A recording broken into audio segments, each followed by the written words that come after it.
आज की हमारी वीडियो का विषय है, हम कर रहे हैं 40 मॉडल टेस्ट पेपर जिसमें 16,000 प्रश्न हैं। ये व्याख्या सहित हैं। ये वो मॉडल टेस्ट पेपर है जो गत वर्षों में पूछे गए प्रश्न हैं। ये मैंने अपनी तरफ से नहीं बनाए हैं। ये वो प्रश्न हैं जो बार बार परीक्षा में पूछे गए हैं। नमस्कार दोस्तों, स्वागत है आपका सक्सेस इन हिंदी अकेडमी में।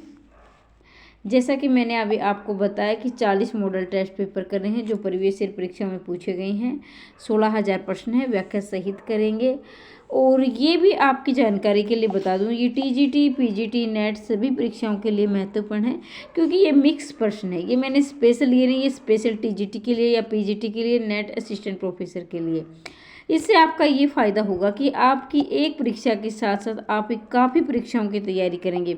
अभी देखो, वर्तमान समय में ऐसा है कि आपको नौकरी चाहिए, चाहे आपकी टीजीटी में लग जाए, पीजीटी, नेट असिस्टेंट प्रोफेसर में कहीं मिल जाए, तो इसलिए मैं मिक्स करवा रही हूँ, ठीक है।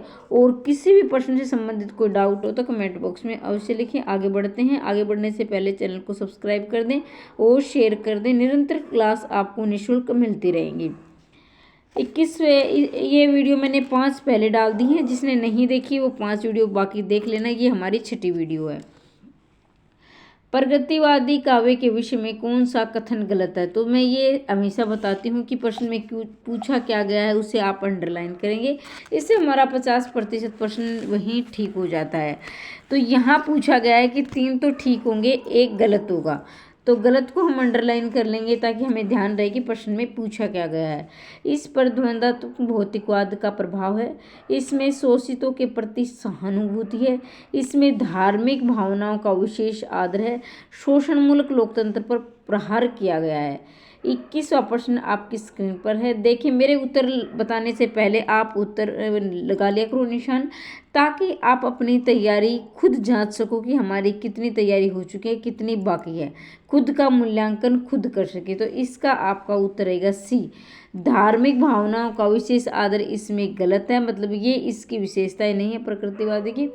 बाकी 3 विशेषताएं, द्वंद्वात्मक भौतिकवाद का भी प्रभाव है, बिल्कुल है भी भौतिकवाद पर प्रभाव। शोषितों के प्रति सहानुभूति, भाई काफ़ी समय से जो निम्न वर्ग है, चाहे वो SC ST अनुसूचित जाति थी या फिर निम्न वर्ग, मतलब कि जिनकी जनसंख्या कम होती है वो हो, तो उन पर क्या अत्याचार किए गए हैं। जैसे कोई जमींदार है या फिर शोषणमूलक लोकतंत्र पर प्रहार, ये भी वही बात है, लोकतंत्र। प्रगतिवादी काव्य के प्रतीक, बिंब, शब्द, मुहावरे, चित्र, ये सब कहाँ से लिए गए हैं? तो मतलब कि जो प्रगतिवादी कविता के अंदर है वो प्रतीक हैं, बिंब हैं, शब्द हैं, मुहावरे हैं, चित्र है, ये सब कहाँ से लिए गए? बिंब वो होता है जैसे किसी प्रतीक, मतलब बिंब किसी को, जैसे आपके मतलब जब किसी का भी हम उच्चारण करें, बोले ना, तो आपकी आंखों के सामने वो चित्र बन जाए, उसे बिंब कहते हैं, ठीक है। प्रकृति के बीच से, जनजीवन के बीच से, राजनीतिक उथल पुथल या विद्रोही प्रवृत्ति से। तो ये चारों ऑप्शन आपके सामने हैं, आप उत्तर लगा लीजिए। मैं बता देती हूँ, उसका रहेगा उत्तर बी, जनजीवन के बीच से। कहने का अभिप्राय ये है कि जो प्रकृतिवादी कविता थी, इसके प्रतीक है, बिंब है, शब्द है, मुहावरे हैं, चित्र, ये सब क्या है? जनजीवन के बीच से लिए। जनजीवन मतलब कि हमारा जो आम जनजीवन है, जो साधारण हमारा जीवन है, सुबह से शाम तक हम क्या दिनचर्या करते हैं, क्या क्या हमारी एक्टिविटी रहती है, क्या क्या हम संघर्ष करते हैं, तो उन्हीं को दर्शाया गया है। इनमें कौन सा नाम सही है? तो देखिए, पहला तार सप्तक, दूसरा तार सप्तक, तीसरा तार सप्तक। तो देखिए 23 का आपका उत्तर रहेगा ऑप्शन नंबर सी। ध्यान दीजिए दोस्तों, अब आप सभी जानते हैं अज्ञे ने तार सप्तक की शुरुआत की थी, ठीक है। कब की थी? 1943 में की थी, ठीक है। और इन्होंने 4 तार सप्तक बन लिए थे। तार सप्तक मतलब इसमें 7-7 कवि थे, इसलिए इसको सप्तक कहा गया, 7-7 कवि थे। तो ये 4 तार सप्तक थे, ठीक है। तो उसमें से क्या है, जैसे कि आमतौर पर हम देखते हैं कि पहला तार सप्तक, तो इसमें ध्यान रखेंगे आप, काफ़ी बार ये प्रश्न आया हुआ है, बार बार पूछा गया है। जो पुराने अभ्यर्थी हैं, जो बार बार परीक्षा दे रहे हैं, वो जानते हैं, लेकिन जो नए हैं उनके लिए मैं बता देती हूँ कि पहला तार सप्तक कहीं भी नहीं है। कहने का अभिप्राय कि पहला तार सप्तक का नाम पहला तार सप्तक नहीं रखा गया था, केवल क्या था, तार सप्तक, तार सप्तक नाम था, केवल तार सप्तक। उसके बाद इसका नाम रखा गया दूसरा तार सप्तक, फिर रखा गया तीसरा और फिर चौथा तार सप्तक लिखा गया। ठीक है, तो इस प्रकार से एक बार मैं आपको सन भी बता देती हूँ, 1943, 1951, 1959, 79, माफ़ कीजिए 59 और लास्ट का है 79। ठीक है, लास्ट का 79 है। तो ये है चार शतक यानी 79, क्योंकि हम हिंदी के हैं तो 79 मैं आपको बोलूँगी। तो 1943, 51 और क्या है 59 और 79। ठीक है, इस प्रकार से ये रहे चार तार सप्तक, जिसका पहला तार सप्तक नहीं है तो इसका उत्तर रहेगा आपका सी, तार सप्तक। ठीक है, अगर यहाँ आता कि सही नहीं है तो ये इसका उत्तर हो जाता ऑप्शन नंबर ए। अगर नहीं लगता तो ऑप्शन नंबर ए ही इसका उत्तर होता। अगर देखा जाए तो ये इसका नहीं होना चाहिए। क्यों होना चाहिए भाई, दूसरा तार सप्तक भी है, बिल्कुल है, तीसरा भी है, लेकिन क्या नहीं है, ये तार सप्तक भी है, लेकिन क्या नहीं है, पहला नहीं है। अगर इस प्रश्न का आप सेंस समझोगे ध्यान से तो इसका नहीं होना चाहिए था मेरे ख्याल से, तो इसका आपका उत्तर ऑप्शन ए हो जाता, लेकिन इन्हें सही पूछा है तो इसका सी उत्तर है। ठीक है, दोनों प्रकार से उत्तर आ जाए तो मतलब प्रश्न आ जाए तो आपको दोनों ही उत्तर याद रखेंगे ध्यान से। ठीक है, किन कवियों को राहों के अन्वेषी कहा गया है, किन कवियों को राहों के अन्वेषी कहा गया, तार सप्तक के कवियों को, प्रथम तार सप्तक के कवियों को, दूसरे तार सप्तक के कवियों को, चौथे तार सप्तक के कवियों को। तो 24 का आपका उत्तर रहेगा तार सप्तक के कवियों को राहों के अन्वेषी कहा गया है। बिल्कुल आसान प्रश्न है, महत्वपूर्ण प्रश्न है। आगे ने इसकी शुरुआत की थी और ये कहा भी क्या है, राहों का अन्वेषी तार सप्तक के कवियों को कहा गया था। किसने कहा था, आगे ने कहा था, ये भी आप ही ध्यान रखेंगे। ठीक है, और इनका पूरा नाम सच्चिदानंद हीरानंद वात्स्यायन अज्ञे है, सच्चिदानंद हीरानंद वात्स्यायन अज्ञे। कई बार इनका उपनाम मैंने एक वीडियो बना रखी, उपनाम से संबंधित बहुत ही महत्वपूर्ण है। बार बार उपनाम, कवि, गुरु और शिष्य उपनाम से संबंधित भी प्रश्न आते रहते हैं, उनको आप तैयार। मैंने एक वीडियो बनाई थी जिसमें आपकी परीक्षा के लिए महत्वपूर्ण टॉपिक दिए थे, वो वीडियो जिसने नहीं देखी देख लेना। क्योंकि मैं इसलिए बोल रही हूँ क्योंकि आपको आपकी तैयारी, जैसे अब कॉमन तैयारी होती है ना, चाहे वो हर मतलब सदा बाहर तैयारी, चाहे TGT PGT net assistant professor में कुछ टॉपिक ऐसे होते हैं जो आते ही आते हैं, तो वो टॉपिक, वो वीडियो आप जरूर देखें। ठीक है, वो आपके लिए काफ़ी रामबाण साबित होगी हर परीक्षा की दृष्टि से।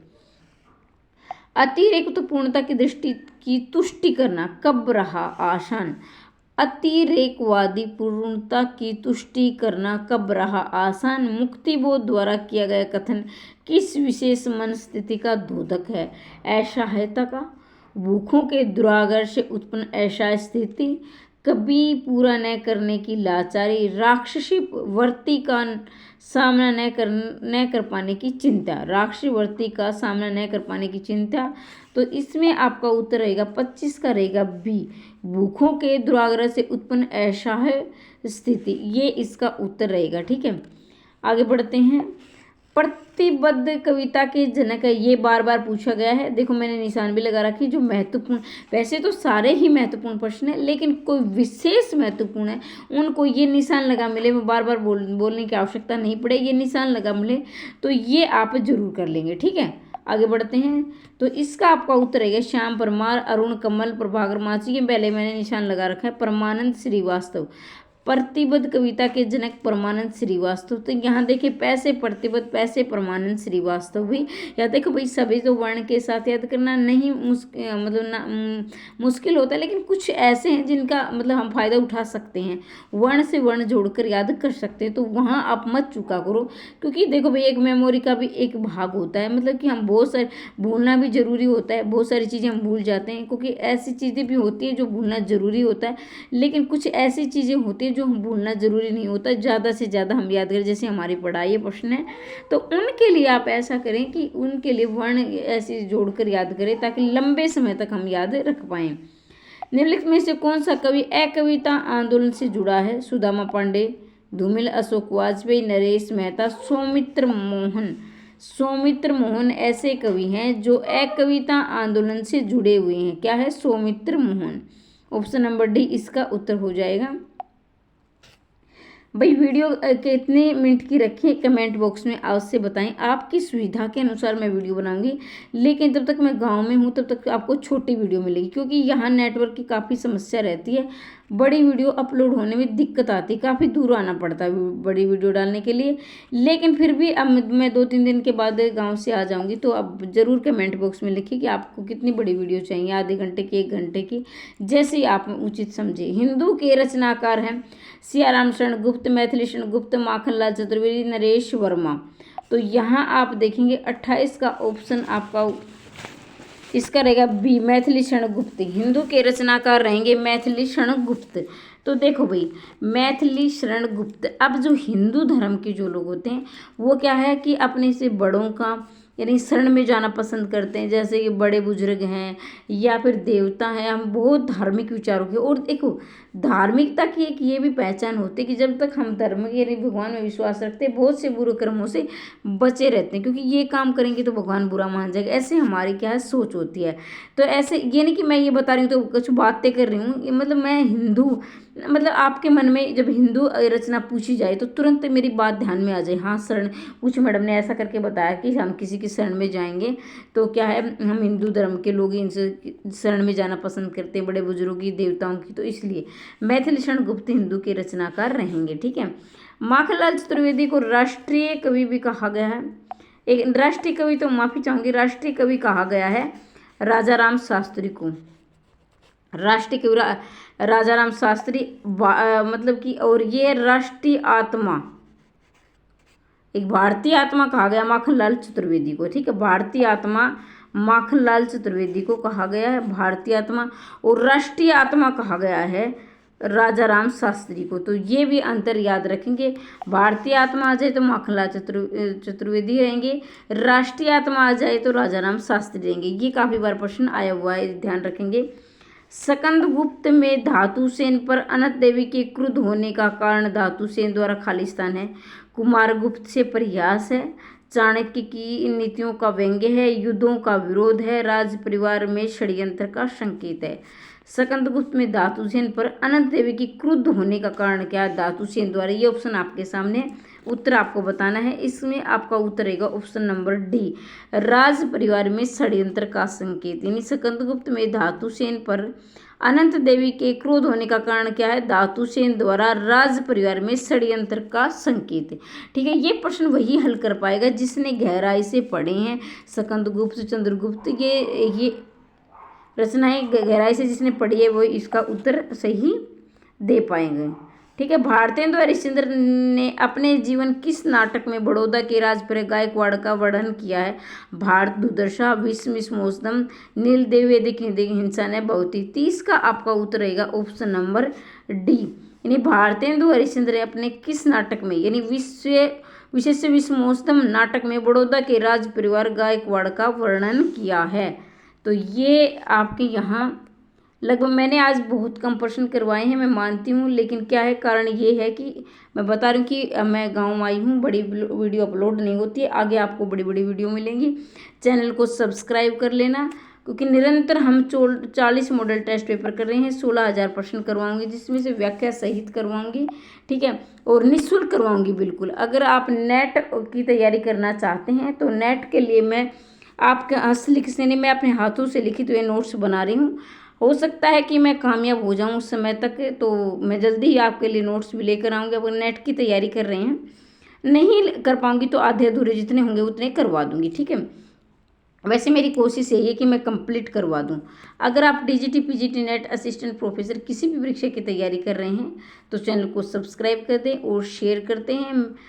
मिलते हैं अगली वीडियो में, तब तक के लिए जय हिंद, जय भारत। हमेशा हंसते रहिए, मुस्कुराते रहिए, दिन दोगुनी रात चौगुनी उन्नति करते रहिए।